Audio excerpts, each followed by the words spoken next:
Hi friends, आज मैं बाल्यावस्था से रिलेटेड एक क्वेश्चन के बारे में बताने वाली हूँ कि बाल्यावस्था की अवधारणा क्या है, उसकी विशेषता का वर्णन करें। तो बाल्यावस्था जन्मोपरांत मानव विकास की दूसरी अवस्था है, जो शैशवावस्था की समाप्ति के उपरांत प्रारंभ होती है। इसका मतलब शैशवावस्था समाप्त होती है और इसके बाद बाल्यावस्था शुरू होती है। तो बाल्यावस्था इसे कहते हैं फ्रेंड, जो 6 से 12 वर्ष की आयु तक के अवधि को बाल्यावस्था कहते हैं। तो बाल्यावस्था में प्रवेश करते समय बालक अपने वातावरण में से काफ़ी सीमा तक परिचित होते हैं। जब तो वह बाल्यावस्था की ओर प्रवेश करता था तो वो काफ़ी चीज़ से परिचित हो जाते हैं, वो काफ़ी चीज़ को जानने लगते हैं। इस अवस्था में यह व्यक्तिगत तथा सामाजिक व्यवहार करना सीखना प्रारंभ करता है। और वह बाल्यावस्था में क्या कहते हैं, व्यक्तिगत और सामाजिक से काफ़ी सीमा तक परिचित हो जाते हैं। जैसे समाज में लोग कैसे रहते हैं, कौन क्या लगेंगे इत्यादि चीज़ को वो जानना समझ जाते हैं। तथा उसकी औपचारिक शिक्षा का प्रारंभ भी इसी अवस्था में हो जाता है। जब बच्चे 5 से 6 साल तक शुरू हो जाते हैं तो उसका पढ़ाई भी शुरू हो जाता है। हालांकि अब तो पहले ही शुरू हो जाता है, जब बच्चे 4 साल 3 साल के होते हैं तभी शुरू हो जाता है। तो वही बोला कि जब बाल्यावस्था में जाता है तो उसका शिक्षा भी प्रारंभ हो जाता है।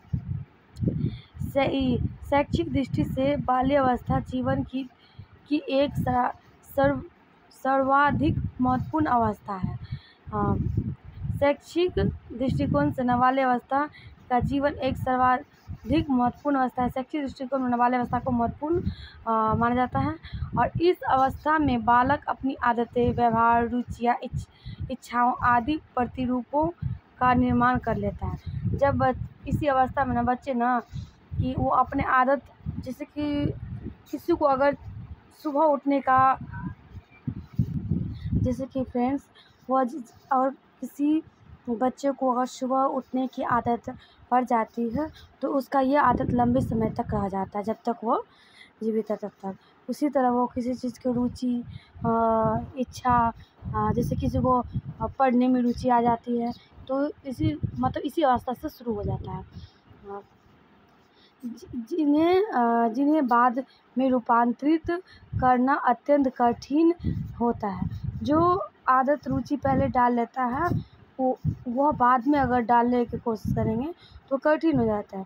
किसी को अगर 8 बजे दिन में उठने की आदत है और बाद में बोले इसे 6 बजे दिन में उठने के लिए, तो ये इसके लिए कठिन हो जाता है। मैं एग्जाम्पल बता रही हूँ।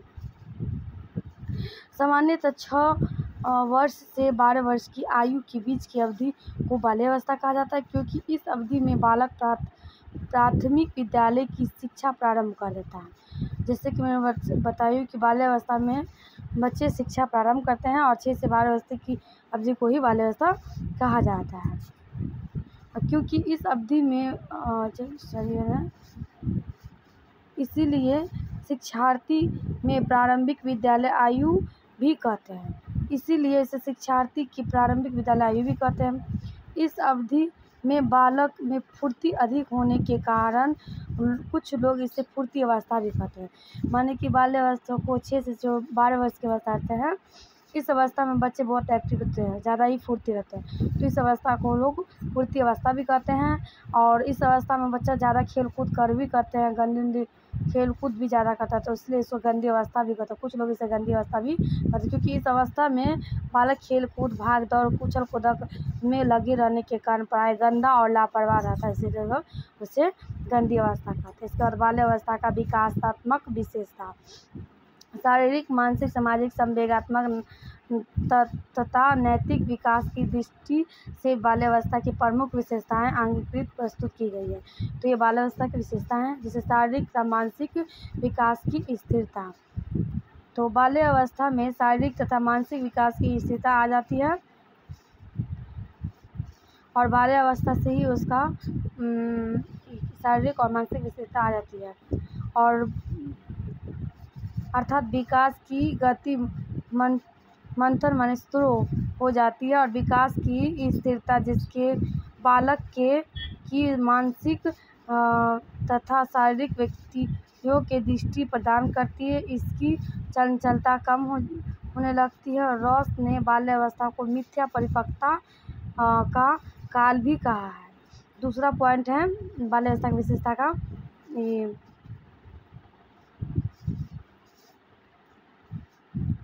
मानसिक योग्यताओं की में वृद्धि। तो बाल्यावस्था के दौरान बालक की मानसिक योग्यता में उत्तरोत्तर वृद्धि होती है और बालक की संवेदनशील प्रत्यक्षीकरण, स्मरण शक्ति तथा तर्क शक्ति आदि में पर्याप्त वृद्धि होती है।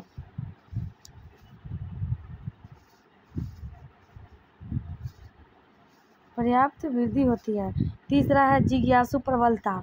बाल्यावस्था में बालक में जिज्ञासा प्रवृत्ति अत्यधिक प्रबल होती है।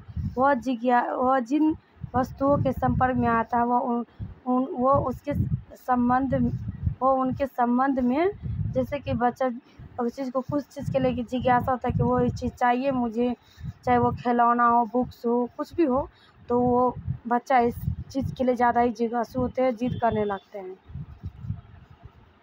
और तरह तरह की जानकारी प्राप्त करना चाहता है। शैशवावस्था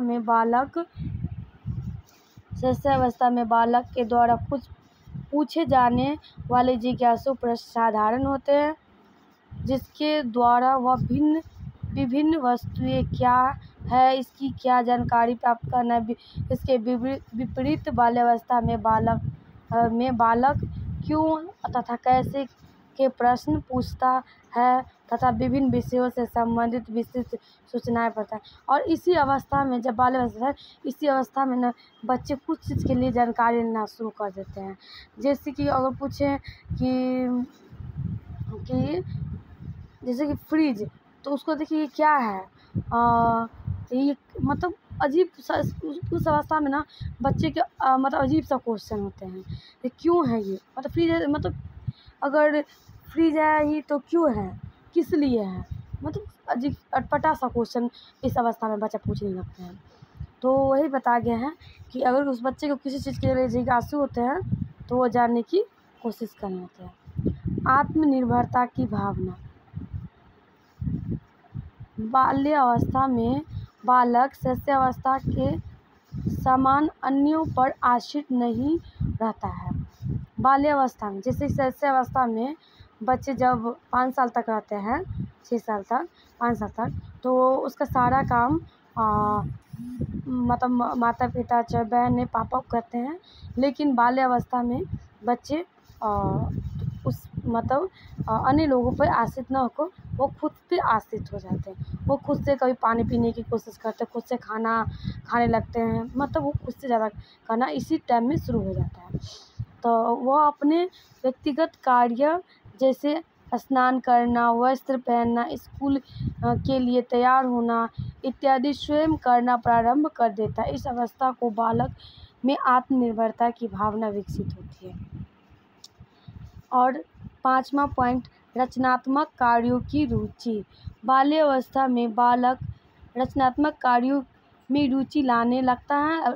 लड़के बगीचे में काम करने अथवा लड़की कागज या अन्य किसी वस्तु से कुछ खेल आदि बनाने जैसे कार्य में आनंद की प्राप्ति अनुभव करते हैं। लड़कियां सिलाई, बुनाई, कढ़ाई या रसोई से संबंधित कार्य करने में रुचि लगते हैं। फिर जब वो आगे जैसे जैसे वो आगे बढ़ते हैं तो उसका रुचि होने लगते हैं। तो लड़के का अलग और लड़की का अलग अलग रुचि होने लगते हैं। तो सामाजिक तथा नैतिक गुणों का विकास।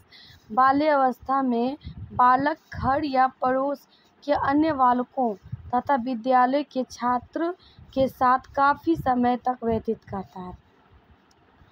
इसका बाल्यावस्था में बालक घर या पड़ोस के अन्य बालकों या विद्यालयों में छात्रों के साथ काफ़ी समय, मतलब उस अवस्था में बच्चे जैसे कि अगर घर आया तो पड़ोस के बच्चे के साथ वो उसके साथ खेलते हैं और काफ़ी टाइम स्पेंड, अगर स्कूल गए तो स्कूल के बच्चे के साथ काफ़ी टाइम स्पेंड करते हैं। और उसका व्यवहार दूसरे की प्रशंसा तथा निंदा पर आधारित रहता है, जिसके फलस्वरूप उसमें अनेक सामाजिक तथा नैतिक गुणों जैसे आज्ञा पालन, सहयोग, सहनशीलता, ईमानदारी, सत्यता, सद्भावना, सहानुभूति, आत्मनियंत्रण, अनुशासन आदि का विकास होने लगता है। 7 पॉइंट है सामूहिक प्रवृत्ति की प्रबलता। इस अवस्था में बालक में सामूहिक प्रवृत्ति वह अपना अधिक से अधिक समय दूसरे बालकों के साथ व्यतीत करता है। मतलब वह सामूहिक माने कि एक से ज़्यादा को समूह बोलते हैं, तो उसके साथ वो जैसे एक से ज़्यादा 3-4 बच्चे हो तो उसके बीच में जाकर अपना समय व्यतीत करता है। उसकी रुचि सामूहिक खेलों में अधिक होती है और वह सामूहिक खेल जैसे कि एक से ज़्यादा बच्चे हो, जैसे कि वो दौड़ा दौड़ी, उस समय में वही सब बच्चा सब खेलता था, तो उस समय वो ज़्यादा पार्टिसिपेट करता। सामूहिक खेल, सामूहिक बातचीत जो भी है उसमें पार्टिसिपेट करें, किसी न किसी समूह का सदस्य बन जाता है तथा उस समय के सभी सदस्य मिलकर खेल खेलते हैं अथवा अन्य कार्य करते हैं। जब समूह बनता है तो खेल खेलते हैं चाहे अन्य काम करते हैं। वही मुखी व्यक्तिगत का विकास। शैशवावस्था में शिशु अंतर्मुखी होता है और वह एकांतप्रिय तथा केवल अपने में ही रुचि रखता है, परंतु बाल्यावस्था में बालक बहिर्मुखी होने लगता है। शैशवावस्था में वह हर एक चीज़ वो अपने तक ही सीमित रखता है और बाल्यावस्था में वह दूसरे से मिलने, दूसरे के साथ खेलना, बातचीत करना, मतलब इस स्थिति में बाल्यावस्था में रहते हैं, तो इसे ही बहिर्मुखी बोलते हैं। तो वहाँ बाह्य जगत की रुचि लेता है। बालक अन्य व्यक्तियों, वस्तुओं और कार्यों से संबंधित में अधिक से अधिक जानकारी प्राप्त करना चाहता है। 10 पॉइंट है संग्रह प्रवृत्ति। बाल्यावस्था में विद्यालय तथा बालिकाओं में संग्रह करने की प्रवृत्ति पाई जाती है और बालक कांच की गोलियों, टिकटों, मशीन के कलपुर्जों, पत्थर के टुकड़ों, खिलौना आदि के संग्रह करने में विशेष रुचि लेते हैं। बालिकाएं चित्रों, खिलौने, गुड़िया, कपड़े के छोटे छोटे टुकड़ों आदि में संग्रह करने देखती हैं। और काम प्रवृत्ति की न्यूनतम। मनोविश्लेषणवादियों के अनुसार यद्यपि शैशवावस्था में काम प्रवृत्ति होती है, परंतु बाल्यावस्था में स्व प्रेरण तथा पिता और मातृ विरोध काम ग्रंथियां समाप्त हो जाती है। बालक बालिकाएं अपना अधिकांश समय पढ़ने, लिखने और खेलने कूदने में व्यतीत करती हैं। 11 पॉइंट है रुचियों में परिवर्तन। बाल्यावस्था में बालक और बालिकाओं में रुचियां में स्थायित्व का अभाव होता है।